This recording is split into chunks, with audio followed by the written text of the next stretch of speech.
Now listen to me. You are about to take admission for your PhD. You will get also admission to your PhD because you are intelligent and you will do PhD in just one university, get your doctorate from there and then you will do your job. But what if I tell you that you can get your PhD from two of the most reputed universities in the world? And if this concept excites you, then watch this video till the end because I'm going to cover about PhD admission, which is between BITS and RMIT, which are two of the leading universities in the world. Watch this video till the end. In today's video, I'm going to speak about what is BITS RMIT joint PhD and what does joint PhD mean. So I will tell you the details about it. What would be the stipend, what would be the cost, what would be the fees. Complete breakdown of the fees, not just of Indian BITS campuses, but that of Dubai, and exactly how much you will have to pay at RMIT Australia. What are the subjects that are eligible for this? In which subjects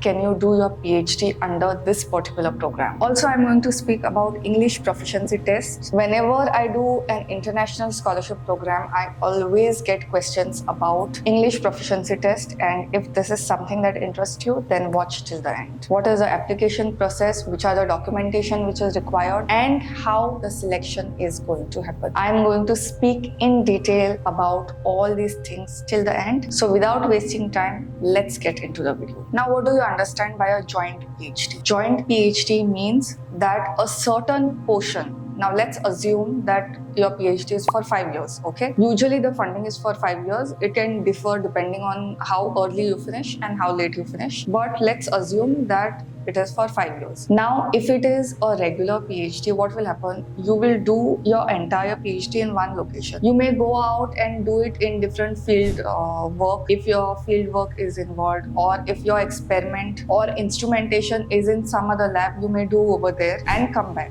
But essentially, you are registered under one university. If it is a joint PhD, that means you will do PhD in two locations. Like if it is for BITS RMIT joint PhD, the video is about that. So in that case, your first year would be in BITS. In second year, you will be shifted to Melbourne, Australia, RMIT. Your expenditure and everything goes covered under this program. And you will do rest of the work over there. So you will shuttle between two locations. You will stay in RMIT for up to 1 year. It is not that you are going to stay for your entire PhD over there. You will stay for 1 year, use whatever resources which are present over there, which are much required in a PhD, and then come back and do your work. The duration of this particular program is 4 years. The deadline is 24th April. If you are watching this video after the deadline, then don't worry, because the PhD admissions take place twice a year. So this particular video is for June intake. Soon the admissions will start for January intake. I will give the timeline as we progress in the video. But just be assured that this video you can watch any of the time and it will be applicable irrespective of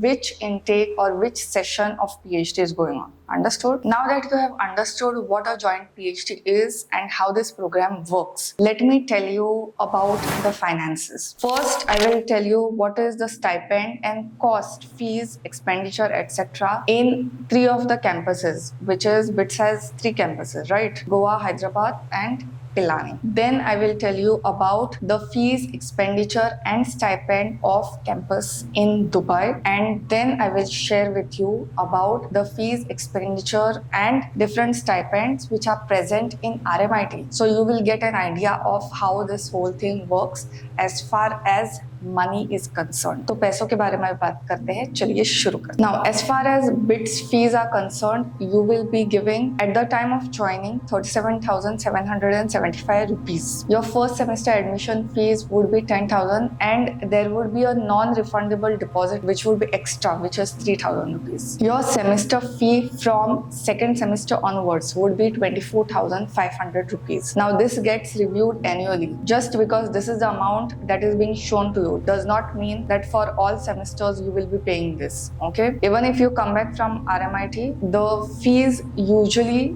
keep changing. Then you have PhD thesis submission fee, which is 15,000 rupees. This you don't have to pay at the start, you will be paying at the end. And if there are boarding charges or any other accommodation charges, then you will be paying that. Coming to stipend, how much will you get paid? Now this is divided into two categories. Now say suppose you have done your bachelor's in engineering and you have your masters, then in that case you will get 5,13,600 rupees annually. Okay, this is for the entire year. So you divide it by 12 and you will get an answer of how much you are going to get paid per month. If you have done your ME and MTech, then your stipend would be slightly extra. 5,49,600 rupees is the stipend that you are going to get if you have this qualification. As per the qualification, it is different because BITS has a concept of first degree and higher degree. If you have done your masters or BE, this is considered at one level, and if you have done your ME or MTech, then it is considered another level. First level is called as first degree, next level is called as higher degree. Whether your background is first degree or higher degree, the stipend will change depending on that. Okay, this is a concept that I have observed only in BITS, but it is what it is. Moving on to the stipend and fees and cost in Dubai campus. Now Dubai currency is dirhams, right? All the amounts would be in dirhams. Your first time joining fee would be 22,920 dirhams. This includes your first year tuition fee, hostel fee, as well as caution deposits. So everything is included in that. Your first year admission fee would be 2,000 dirhams and you have a refundable deposit of 4,000 dirhams. This would be in addition to the first one. Your annual fee from second year would be 16,700 dirhams. Your PhD thesis submission fee would be 1,000 dirhams. You will be getting an annual stipend of 30,000 dirhams. And apart from this, there is also something called as top-up stipend. So you can think of this as a contingency. So you will get it as 4,900 dirhams. Now, how much you have to pay in Australia, right? Because some of the portion you are going to stay over there. So first things first, you don't have to pay any tuition fee in RMIT Australia if you are going under this particular program. Okay, that is one thing that is clearly mentioned in the brochure. A stipend of this amount would be given to you per year. So the maximum time you can spend in RMIT is 1 year. That is what is mentioned. So this will include all your living cost, all the fees which are there, and roughly in INR, in Indian rupees, it comes to around 18 lakhs. Accommodation, food, entertainment, everything is included in this. In RMIT, you also have to pay student services and amenities fee, which is this much amount. These are Australian dollars. You will also get overseas student health cover, and BITS and RMIT will purchase you an economy airfare ticket for you to go from BITS to RMIT and come back to BITS again. So your airfare is covered under this. Now, which are the different subjects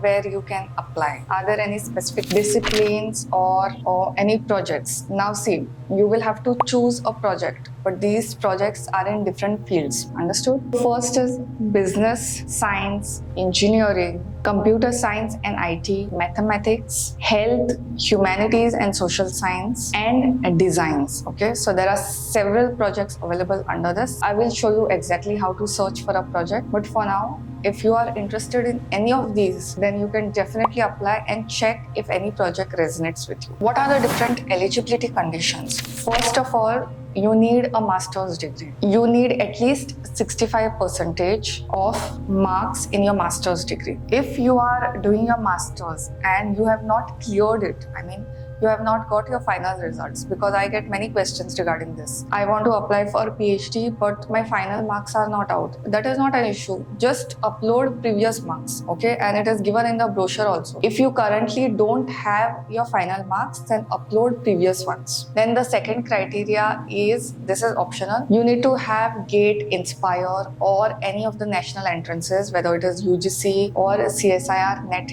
cleared. ICAR, ICMR, these also will do. Now don't worry if you don't have these entrance exams cleared. I get questions asked about this also. I have no entrance exams cleared. Either they are preparing or they have not cleared it. But how do I get it to this? Then also it is fine. What you do is start taking GATE exam. GATE is relatively easier as compared to this. If you have taken GATE in past 5 years, then you are exempted from these conditions. Or If you have a work experience, that also will add to your CV and you don't have to clear entrances. If you are uploading work experience, then it should be 2 years. If it is 1 year, also upload proof of that. You never know what works in your favor. If you have work experience, then the condition to clear these entrance exams can be done away with. This is an optional criteria, but make sure that if you have these criteria fulfilled, you definitely upload all the documents, which will accelerate your admission process for PhD. Also, before I tell you how to exactly apply, the link for application for this is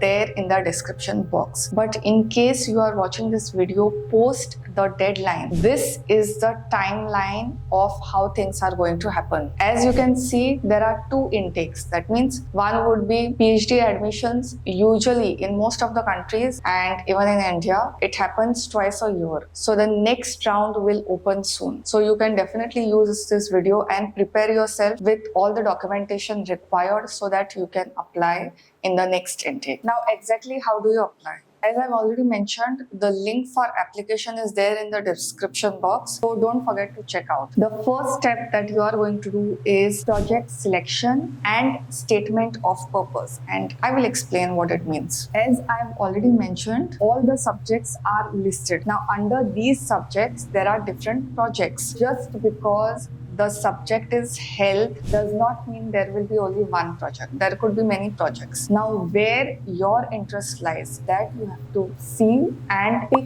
2 projects. Now, which one exactly you will choose, that will get finalized post discussion with supervisors of both the projects. But at the application stage, you are going to choose 2 projects which are most aligned with your interest, where you feel that you are most excited and it's going to work. That project you are going to choose. You will go to the page, you will select the subject. Once the subject is selected, under that it will show which are the projects which are available, and if it is something that interests you, then you can choose that particular project. Note down the code for that. Every project has a code, so note down that when you are filling the form, you can easily put that code. Your profile gets linked with the project. Now, this is my suggestion based on my experience of my PhD. When you are searching for project, say suppose your area of interest is artificial intelligence, you say that 2 of the projects are there. Now, say suppose you are not finding interest in both the projects, then what I would suggest is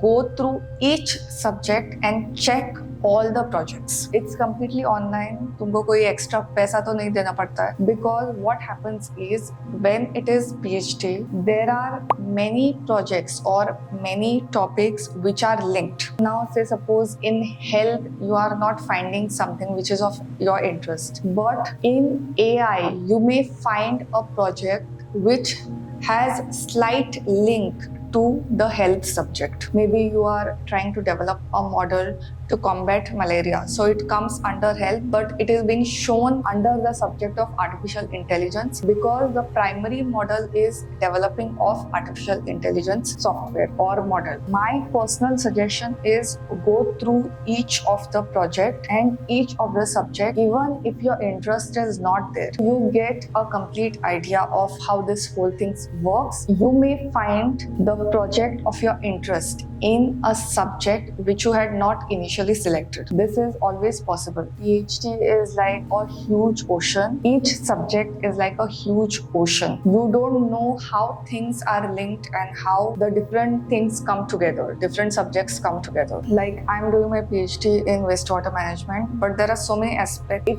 sounds like it is biology, life sciences, but there are aspects of 3D modeling, there are aspects of chemistry, then there is aspect of genetics to it. Don't go by what is given on the platter. Explore all the options, and that will give you the correct idea of which project to choose. The next thing that you will do under this particular section is statement of purpose. Now, what exactly you have to write in statement of purpose? Let's move to the screen. So the first one is what motivated you to apply for this project. Whenever you are preparing a statement of purpose, not just for this program, but for any other master's program or for any other project for that matter, statement of purpose is a document which tells you exactly why you should be hired and why you want to do this. So you have to basically write in detail about this particular aspects. Share your capabilities and how they are a great fit for this project. If you have a work experience related to this, then you can elaborate in detail. Don't leave out any detail when it comes to statement of purpose. Share how you will address the requirements of the project. If the particular project, say suppose, utilizes an AI model, then how do you think the solution would be? In this particular aspect, you are going to write exactly what the solution would be according to you. You don't have to be 100% correct. According to you, what would be? Additional requirements may be specified by the project. Please read and understand this in the project details and include in your SOP. Apart from these 3 points that I've mentioned, anything else if you want to specify, then also you can specify it. The word limit for this is 500 words, comes to roughly 1 page of Microsoft Word document. It is not too much, so it will take you around few hours. You spread it across days, then 2-3 days it may take you if you really want to think and write properly how you want to go ahead with this. It will be in PDF or Word document. Part B would be your personal details of the application, your name, address, all the details relevant to you as a person. That would be there. Part C would include all the qualification details. Keep the documents ready in Word as well as PDF formats. Then directly upload all the certificates to the portal. Part D is RMIT specific qualifications. Since this is a joint venture between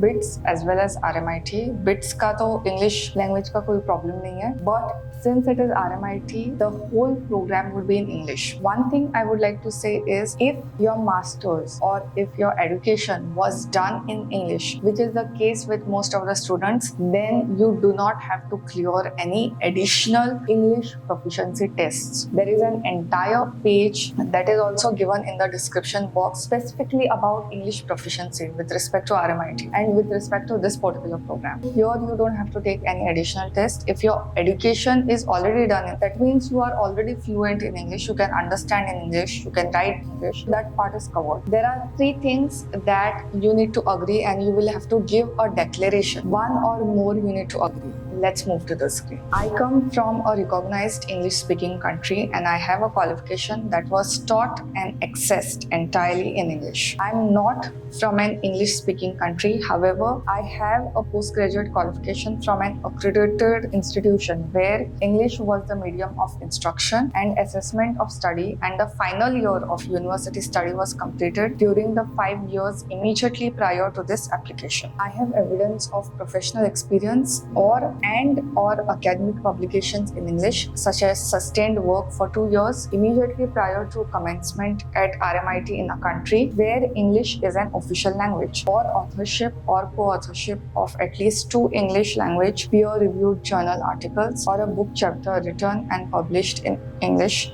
within the 3 years prior to commencement at RMIT. In the application itself, you will have to give this declaration that you can understand, you know to read, write and speak English because the entire program is in English. The next thing that you fill are the visa details. This is definitely after your application gets accepted, but as a part of the entire procedure I'm telling you, you will have to apply for student visa. What are the rules and regulation is there on their website. In part E, you will upload all the documents.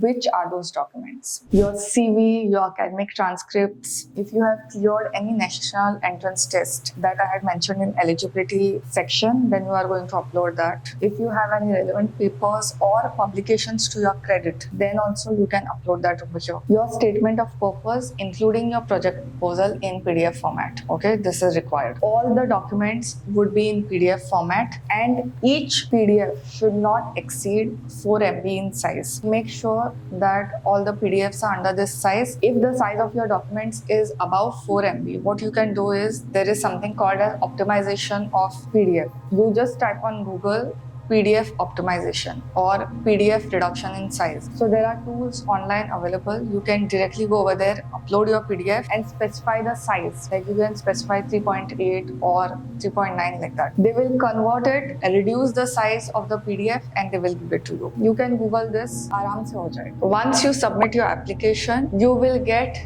a reference number for your application and you are going to note that. Post that, your application would be screened and there would be an interview. It could be an online interview because you will be interviewed by both BITS as well as RMIT, because there will be co-supervisor. Co-supervisor means one supervisor would be from BITS and one from RMIT, because you will be working on a single topic in both the different universities. PIs will have to coordinate with that. Once your interview is cleared, you will definitely get acceptance letter and you can start your journey of BITS RMIT joint PhD. If you have any further doubts related to this particular program, you can definitely email over here. These kinds of joint PhDs are really interesting. Sometimes it is fascinating and sometimes I think that it gives you exposure of both the worlds. You are somebody or you know somebody who is already doing a joint program, not just BITS RMIT but from any other university from India and foreign, then do comment down below. Your experience would be highly appreciated. I would really appreciate it. It would benefit the audience as well. So let me know in the comments if you are thinking of applying for this. If there are any doubts, you let me know. I will be happy to get back. See you until later. Till the next video. Bye.